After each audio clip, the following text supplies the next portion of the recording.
Here is an area I can really speak about. I come from a computer background. From the day of punch cards and 8-inch floppy disks, to working on the space shuttle, to working for Oracle. The day of the personal computer is over. Intel, look out. The company that controls the tablet and is a supplier will be the winner. Take Apple, they have lost somewhere around 25% to 35% of the smartphone market, and will most likely lose 40% of the tablet market, due to others like Android giving the people what they want. Steve Jobs is a great technical mind but a bad businessman.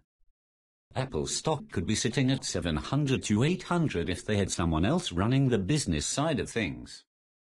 They have already started lacking on quality, so they need to just go for the brass ring. Next year will be the day of the tablet. I say over 100 million will be sold. The question is, who will be the winner? This is Spencer, leaving you with my thoughts.